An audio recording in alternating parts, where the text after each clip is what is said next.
2월 12일 토요일 아침입니다. 여러분 한 주간도 잘 지내셨죠? 지난 화요일에 제가 손가락 하나를 수술했습니다. 염증이 생기고 붓고 치료를 해도 잘 낫지 않더니 결국 몸 전체가 불편하고 아프더라고요.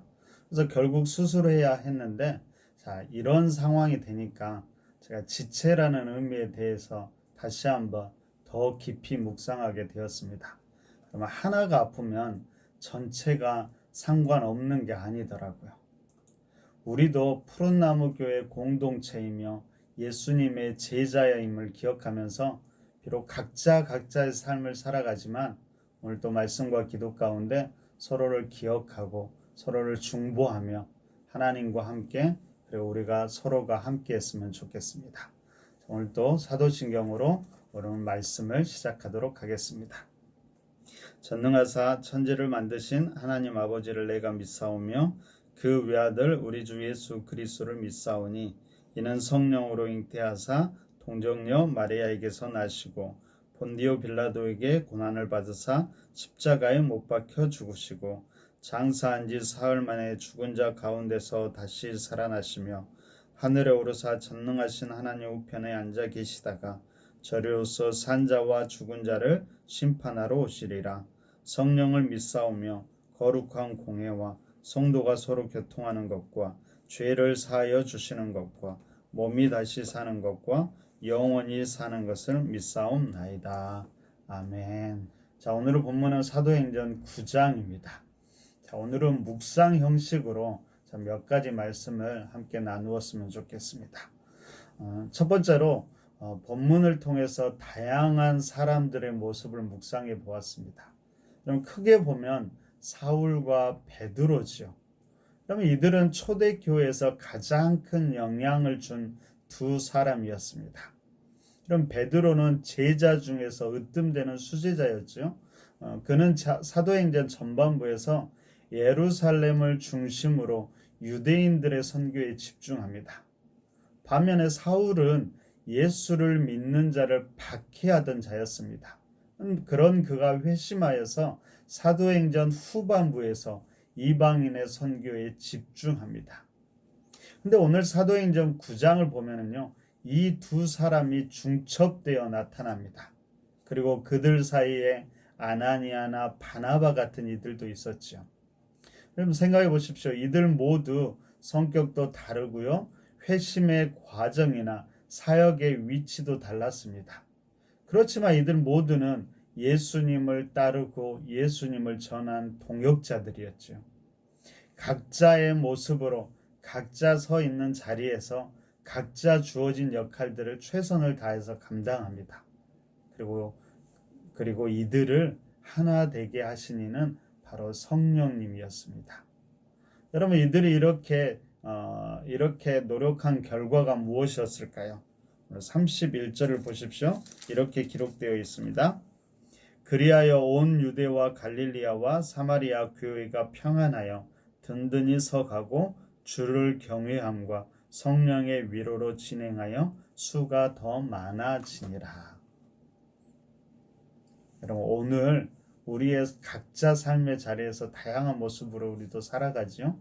각자 서 있는 자리에서 각자에게 맡기신 역할을 최선을 다해서 잘 감당하시기 바랍니다. 하지만 또한 우리 모두가 제자이고 동역자임을 잊지 않았으면 좋겠습니다. 그래서 성령님께서 하나 되게 하심을 잘 지켜내므로 이 땅 가운데서도 우리를 통해 그리고 우리 푸른나무 교회를 통해 오늘 31절 그 은혜가 넘치기를 소망해 봅니다. 두 번째로 사울의 다메섹 체험 그리고 그 회심의 과정을 한번 묵상해 봅니다. 그러면 예수님을 믿는 자들을 죽이고 핍박하던 사울이었죠. 그런데 그가 예수님의 증인으로 변화됩니다. 여러분 이런 사울의 삶에서 어쩌면은 가장 중요한 전환점이었을 겁니다. 어떻게 이런 삶의 변화가 일어났고 이 변화에서 가장 중요한 것은 무엇이었을까요? 사울이 변화되는 과정을 보면 이렇습니다. 길을 가다가 호련히 빛을 보지요. 그리고 땅에 엎드려 한 음성을 듣게 됩니다. 하지만 세상을 향해서 그는 더 이상 보지 못하고 먹지도 못하지요. 사흘 뒤에 아나니아라는 사람이 찾아와 사울을 안수하자 그때서야 그 눈에서 비늘 같은 것이 벗어지고 다시 보게 됩니다. 그러자 일어나서 세례를 받고 음식을 먹고 다시 회복됐지요. 여러분, 이 사울은 다시 회복된 사울은 이전의 사울이 아니었습니다. 전혀 다른 그리스도인 사울이 됩니다. 여러분, 우리 모두가 이런 특별한 경험을 하는 것은 아니지요. 어떤 이는 자연스러운 변화의 과정을 겪기도 합니다.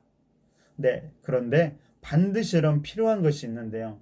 그것은 바로 멈춤의 시간입니다. 세상과 단절되어 하나님을 경험하는 시간이죠. 그럼 이런 시간을 통해 우리는 우리가 서 있는 곳이 어디인지, 내가 누구인지, 어디를 향해 가고 있는지를 다시금 깨닫게 됩니다. 그리고 우리는 새로운 비전을 갖게 되지요. 그 새로운 비전이란 우리가 만들어낸 것이 아니라 하나님께서 주신 다시금 원래부터 주셨던 그 비전을 다시금 회복하게 되는 것입니다. 여러분, 우리 삶에도 이런 멈춤의 시간이 있을까요? 바쁘더라도 꼭 멈춤의 시간을 가져보십시오. 하루에 어쩌면 하루의 시작을 그렇게 멈춤으로 시작하고요. 아니면 하루의 중간에 아니면 하루를 마무리하면서 그렇게 멈춤의 시간을 가질 때 우리는 거기에서 하나님을 경험하고 우리는 바른 길을 갈 수 있을 것입니다. 바쁨보다 더 중요한 것이 멈춤이라는 사실을 잊지 마시기 바랍니다. 자, 세 번째로 사울의 변화된 모습을 보면서 사람의 변화에 대해서 다시 한번 생각해 봅니다. 어떻게 보면 참 변하지 않는 것이 사람이지요. 저만 봐도 그렇습니다. 마음에 들지 않는 것, 바꾸고 싶은 것이 참 많은데 참 바뀌지 않더라고요. 그래서 가끔은 사람은 어쩔 수 없구나 그렇게 생각하고 포기하기도 합니다. 그럼 때로는 내 자신뿐만 아니라 누군가의 변화를 포기하기도 하지요. 여러분, 오늘 사울을 보면서 다시 한번 변화의 소망을 가져봅니다. 여러분, 사울이 변했다면 우리도 그리고 우리 주변 사람들도 모두가 변할 수 있습니다. 여러분, 믿음도 그렇지요. 가장 믿지 않을 것 같던 바로 그 사람도 믿음의 사람으로 변화될 수 있을 것입니다. 왜요?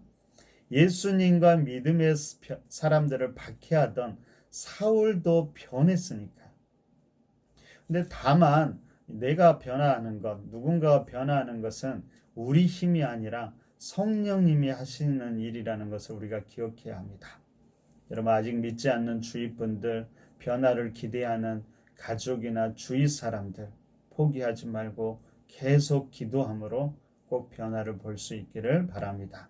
그런 은혜가 우리 자신에게, 우리 공동체에 있기를 소망합니다. 자, 마지막으로 사울과 예수님의 첫 만남을 보면서 우리 자신, 우리가 주님과의 첫 만남의 시간을 다시 한번 돌아볼 수 있었으면 좋겠습니다. 그럼 그때의 감격도 다시 한번 재현해 보시고요. 그때의 다짐과 결심도 다시 한번 돌아보시기 바랍니다. 그때의 결심처럼 지금 잘 살아가고 있는지도 다시 한번 돌아보고, 혹 여러분 다시 돌이키고 새롭게 할 부분은 없는지도 돌아보고 새롭게 하는 시간이 되었으면 좋겠습니다. 자, 말씀을 정리합니다. 자, 오늘 하루 여러분의 인생에서 참 소중한 날이 되길 바랍니다. 여러분, 주어진 자리에서 최선을 다하되 변화를 꿈꾸어 보십시오. 그리고 그 변화를 위해서는 바쁨보다 오히려 멈추어 서서 내 힘이 아니라 성령님께서 주시는 변화를 경험할 수 있기를 바랍니다. 그리고 다시 주님과의 첫사랑의 감격도 회복되기를 간절히 바랍니다. 자, 함께 기도할까요? 오늘 주신 말씀을 기억하면서 여러분 기도하십시오. 여러분들에게 다가오는 그 말씀을 붙잡고 기도하시고요. 특히 멈춤, 변화, 성령, 첫사랑, 자, 이런 단어를 기억하며 기도했으면 좋겠습니다. 그리고 토요일 합심 기도 제목인 우리 주일 예배와 예배를 섬기는 이들을 위해서 기도해 주시고요. 그리고 코로나 등으로 여러 가지 어려운 상황으로 우리 그런 상황 속에서도 우리 푸른나무 교회와 성도들의 예배가 결코 멈추지 않도록 기도해 주시기 바랍니다. 자, 이런 기도 제목 가지고 함께 기도하고 오늘도 힘차게 살아가시는 귀한 하루 되시길 바랍니다. 함께 기도하겠습니다.